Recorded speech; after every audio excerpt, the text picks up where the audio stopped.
Didi lakhana. Apa? Trilakhana dengan 4 kebenaran itu sama. Karena ketika berbicara dukkha itu nggak akan dipisahkan dari anicca dan anatta. Yatha nicang tang dukkang. Apapun yang tidak kekal itulah dukkha. Dan apapun yang tidak kekal dan memberikan dukkha itu tidak patut untuk dianggap sebagai ini milikku, ini aku, ini diriku, anatta. Maka dukkha tidak bisa berpisah dari anicca dan anatta. Sehingga kita berbicara dukkha pasti berbicara anicca, berbicara anatta juga. Maka tilakana itu bagian dari kebenaran Arya yang pertama. Betul, ya. Oh, para mata itu artinya ya itu yang dijadikan. Kenapa? Cetasika rupa, ya ini bara juga, tetapi cetasika rupa itu dikatakan sebagai paramata dhamma itu karena itu bisa digunakan sebagai objek meditasi. Ketika itu digunakan sebagaimana adanya, rupa sebagai rupa, cita sebagai cita, cetasika sebagai cetasika, tanpa menyertakan di sana individu atau makhluk. Melihat itu sebagai fenomena, maka itu bisa dijadikan sebagai objek meditasi, dan karenanya disebut sebagai paramata dhamma.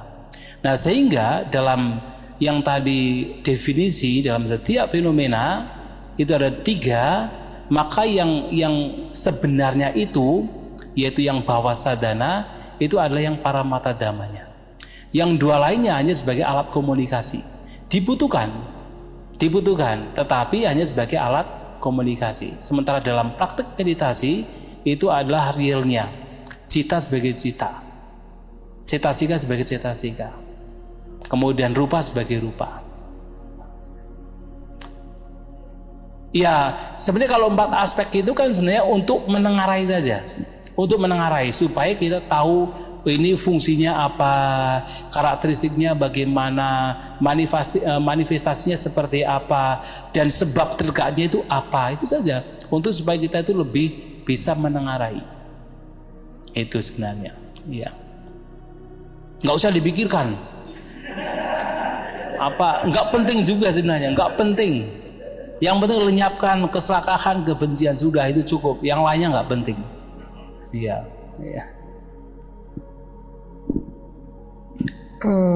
Wandami Bante. Jadi beberapa kali atau cukup sering tuh saya itu merenungkan Buddha Sasana secara global gitu. Begini, mungkin dulu Bante pernah berceramah atau saya membaca gitu. Saya lupa momennya. Di Sri Lanka kalau nggak salah ada seorang Bante yang seorang praktisi tingkat tinggi, bisa jadi beliau seorang anagam atau seorang arhanta. Sedemikian rupa sehingga mungkin Bante yang cerita, beliau tidak pernah keluar dari kuti. Beliau jarang keluar dari kuti beliau. Ketika beliau keluar, kalimat yang beliau ucapkan adalah jangan buang-buang waktu. Pertanyaan saya sederhana, apa ada sesosok manusia seperti ini di Sri Lanka masih, Bante? Itu satu. Apa Bante pernah bertemu, atau apakah Bante pernah bertemu seseorang yang bertemu dengan beliau? Bagaimana rasa pengalaman bertemu dengan seseorang seperti beliau? Sebentar, yang kedua Bante, ketika Bante jeda kuliah dan Bante pergi ke hutan untuk berlatih meditasi di wihara-wihara hutan, saya sempat juga merenung-renung, itu Bante ada guru di hutan-hutan itu. Bagaimana atau gimana Bante ketika mengalami ketika hendak sharing pengalaman itu, apa ada teman seiring atau ada biku senir? 2 pertanyaan itu Bante. Anumodana sebenarnya. Iya. Ya mungkin dari saya ceritanya ya. Iya, betul. Iya, jadi memang ada seorang Bante. Saya itu waktu itu dari tahun 2004 itu sudah sering ke hutan. Setiap liburan, bahkan di awal liburan tahun 2004 itu 6 bulan itu di hutan, karena kebetulan waktu itu liburnya lama. Salah satunya adalah ada demo. Kesempatan saya. Nah, kemudian dari tahun 2024, kemudian ada seorang guru meditasi. Bahkan beberapa kali sudah datang ke Indonesia. Recently juga, datang ke Indonesia. Cuman saya nggak bisa menemui beliau. Nah, tahun 2006 kepala wihara hutan tersebut meninggal, kemudian digantikan oleh kepala wihara lain. Nah, biasanya kalau di hutan itu kepala wihara itu adalah yang tertua, tersenior, dan dia itu hanya sebagai pemberi nasihat dalam dhamma, kemudian juga hanya sebagai objek puja, bukan yang memanage wihara. Yang memanage itu yang muda-muda, yang tua itu seperti misalnya Bhante Kanto itu hanya sebagai objek puja. Yang memanage yang muda-muda itu kalau tradisi hutan itu kan. Nah, tetapi ini adalah Bhante yang paling senior waktu itu, diganti oleh Bhante yang paling senior. Pas kebetulan tahun 2006 juga saya pas liburan ke sana lagi. Nah, Bhante-nya sudah diganti dengan Bhante baru ini. Dan biasa kalau di hutan itu nanti jam 6 sore itu ada chanting. Jadi sepanjang hari, biasanya jam 3 pagi bangun, sepanjang hari meditasi paling kita pindah patah. Kemudian nanti jam 6 malam kita chanting. Dan setelah selesai chanting bersama-sama, kemudian pergi ke kuti kepala wihara untuk memberikan namaskara. Dan biasanya pasti ada wejangan dhamma. Nah, waktu itu memang bagi saya luar biasa sekali, karena wejangan dhammanya itu sangat mengena, membuat kita tuh betul-betul termotivasi. Bahkan pada waktu itu sampai air mata saya keluar karena terlalu bahagianya gitu kan mendengarkan wejangan dhamma beliau. Kemudian setelah keluar, terus saya tanya ke para Bhante, itu Bhante dari mana?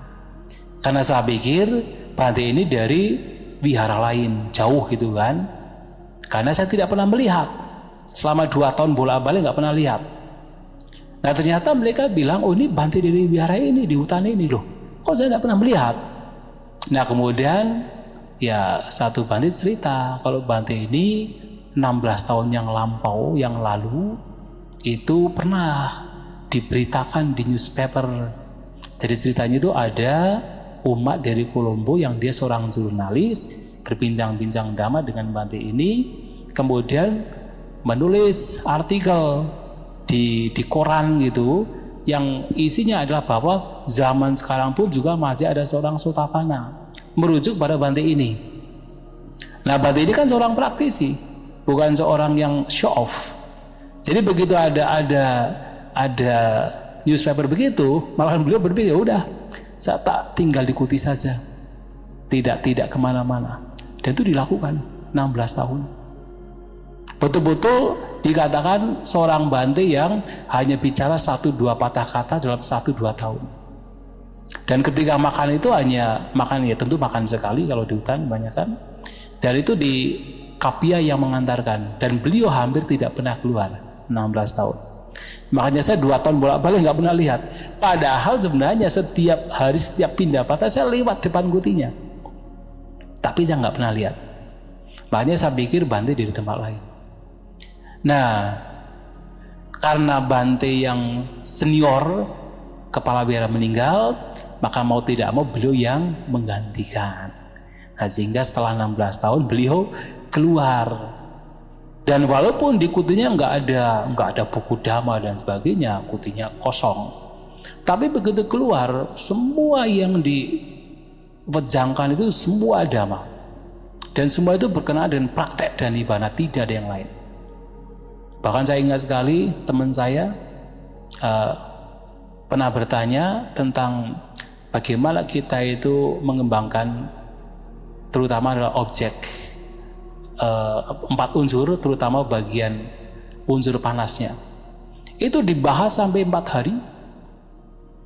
Ya 4 hari dalam artian setiap kali kita Namaskara itu dibahas sebelum kita pergi ke kuti masing-masing, itu 4 hari dibahas. Dan itu sangat detail.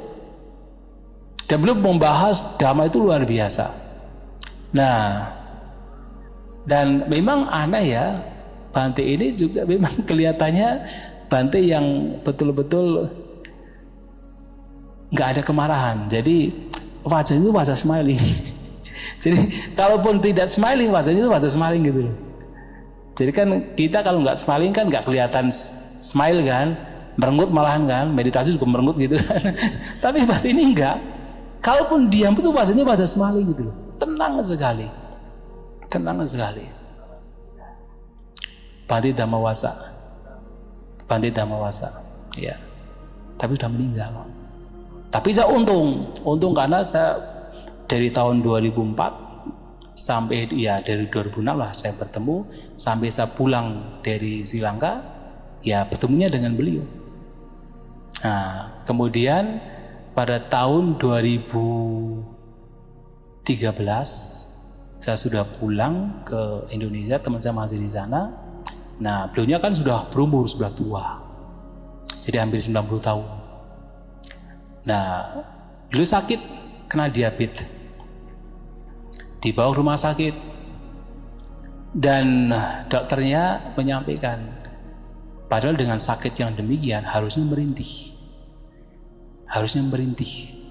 Kalau tidak nangis, paling tidak merintih. Tapi Bante ini tidak menampakkan kecemasan, tidak menampakkan ketakutan, betul-betul wajahnya wajah smiling. Dan itu teman saya masih di sana, makanya tahu. Nah, biasa kalau di hutan itu ada pertanyaan. Kalau orang mau meninggal itu ditanya. Itu juga zaman Sang Buddha juga dilakukan. Sudah sampai mana? Kan begitu. Ketika ditanya demikian, Bantenya jawab, sudah selesai. Sudah selesai. Dan itu betul-betul memang orangnya itu nggak ada kecemasan sama sekali. Nah, jadi kita tidak tahu, maksudnya secara batinnya kita tidak bisa melihat apakah orang demikian sudah Arya atau Putujana. Tetapi logikanya ini pasti bukan Putujana lagi. Dan orang-orang demikian di hutan itu masih banyak sebenarnya. Dan biasanya mereka itu tidak keluar. Mereka tuh fokus dengan meditasi mereka. Banyak di antara mereka tuh punya prinsip, jadilah seperti lampu, walaupun tidak keluar, tapi siapapun yang datang mendapatkan pencerahan. Itu mereka. Dan saya ke hutan itu kebetulan di kampus. Saya itu termasuk orang vokal, berani berdebat dengan profesor. Kalau misalnya ada sesuatu yang tidak cocok, saya punya referensi, saya bisa berdebat dengan profesor di kampus.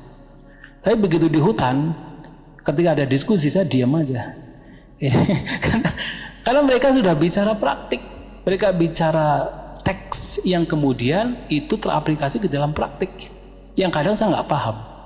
Tapi itu sangat menyenangkan, sangat menyenangkan. Jadi luar biasa sebenarnya kalau tinggal di hutan itu luar biasa. Makanya kalau tadi kemarin mengatakan hutan itu tempat yang menakutkan, tidak. Hutan itu tempat yang paling menyenangkan, terutama ketika orang-orangnya itu memang betul-betul praktisi, itu menyenangkan sekali. Dan kalau kita ke hutan itu satu hal yang pasti akan diterima. Kita apa? Pasti itu. Sudahlah, nggak usah pergi, di sini saja meditasi. Itu pasti itu kalau di hutan. Jadi mereka itu paling bahagia ketika melihat ada samanera, ada biku yang memang meditasi, itu paling bahagia. Itu sangat itu. Jadi karena mereka itu praktisi ya, jadi apapun yang mereka sampaikan itu mengena sekali. Kan itu kan muncul dari sebuah ketulusan, muncul dari pengalaman mereka, ketulusan mereka itu mengena sekali. Itu beda sekali memang sih.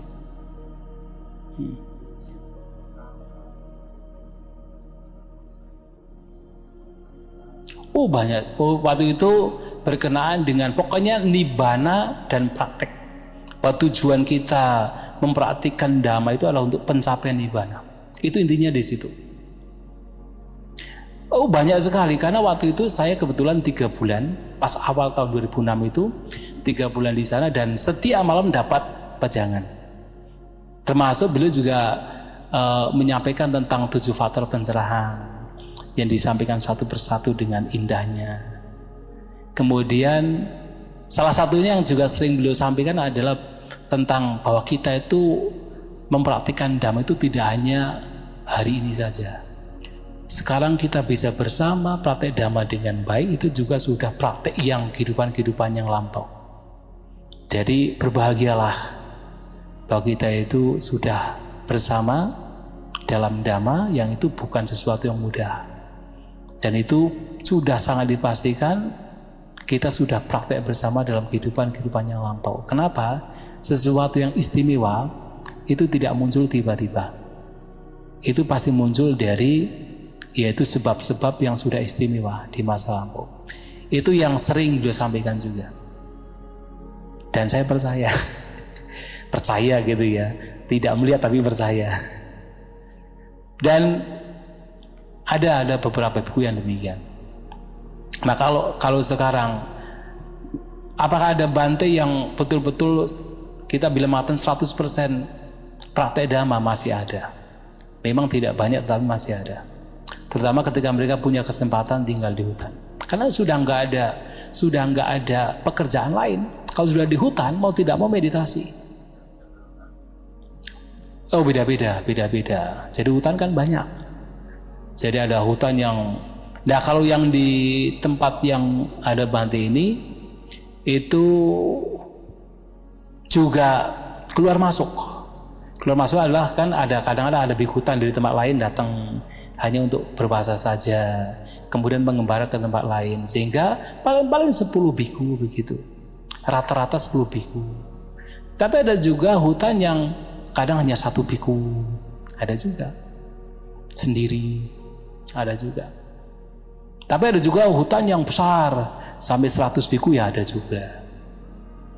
Tapi kalau sudah di hutan itu memang nggak ada pilihan lain kecuali meditasi. Jadi ibaratnya semalas apapun seseorang, kalau sudah berada di hutan, lama-kelamaan jadi rajin. Pasti begitu, nggak ada pilihan lain. Pilihannya meditasi. Karena saya melihat satu samera, saya ingat sekali. Samera ini badannya subur, masih muda sekali, tapi dia sudah mau pergi ke hutan untuk jadi samanera. Dan dia itu ya masih lelak-lelek begitu kan. Awal-awal saya ketemu tuh lelak-lelek, pokoknya nggak ada perhatian apa gitu kan. Nah kemudian sampai ini juga ketika meditasi ngantuk terus begitu. Tapi lama-kelamaan sering saya datang ke hutan dan bertemu juga lama-kelamaan itu jadi mantap juga meditasinya. Ya kita lihat dari secara fisik ya, kita lihat dari batinnya, nggak bisa lihat dari batinnya, secara fisik aja itu sudah mantap, nggak ada ngantuk, tegak, kelihatan tenang. Padahal awalnya itu lelak-lelek, tapi lama-kelamaan hilang juga. Maka Sang Buddha pernah menyampaikan, ketika beliau melihat ada seorang siswa beliau meditasi dengan tenang di pinggir jalan, itu nggak akan dipuji. Kenapa? Karena sebentar kemudian pasti terganggu. Tapi ketika melihat ada siswa beliau meditasi di hutan dengan ngantuk, mengangguk-ngangguk, tetap akan dipuji. Kenapa? Sebentar kemudian dia akan tenang. Dan itu terjadi kalau tinggal di hutan. Makanya tinggal di sana sebulan 2 bulan saja sudah mengalami pengalaman yang luar biasa dalam pengembangan batin. Saya membayangkan mereka yang sudah berpuluh tahun dengan jalan yang lurus, bukan jalan yang menggok gitu ya, pasti luar biasa sekali. Itu pasti. Ibaratnya kalau kita ngerasakan lah, paling datang ke sana 3 bulan, balik, hilang lagi. nanti 6 bulan muncul lagi, balik sisanya sedikit hilang lagi. Itu sudah luar biasa sekali. Apalagi ini yang sampai puluhan tahun dengan jalan yang lurus. Intinya satu, jalannya lurus. Itu pasti berkembang kalau sudah di hutan. Tapi kalau jalannya melenceng ya, kalaupun di hutan juga tetap melenceng. Malahan bisa tambah melenceng. Tapi kalau jalannya lurus, orangnya normal, kemudian yang dibicarakan dhamma, jalannya lurus, pasti berkembang. Ketika yang dibicarakan tidak menyimpang dari dhamma, dan itu yang kemudian dipraktikkan, kita bisa melihat praktek Bhante tersebut, ibaratnya 24 jam untuk meditasi, itu pasti berkembang. Apalagi kalau sampai sudah puluhan tahun di sana, pasti berkembang. Logikanya, orang-orang demikian ya memungkinkan sekali. Bukan putu jana logikanya. Walaupun kita hanya berlogika, hanya atas dasar percaya, bukan melihat. Itu ya. Kepingin lah. Hah? Iya iyalah, saya kepingin lah. Di Indonesia pusing. Iya. Iya.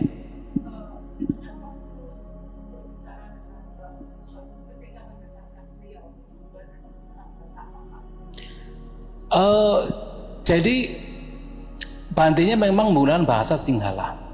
Saya tahu sedikit, tapi kemudian ada, nah ini guru meditasi ini menerjemahkan, ya, ke dalam bahasa Inggris.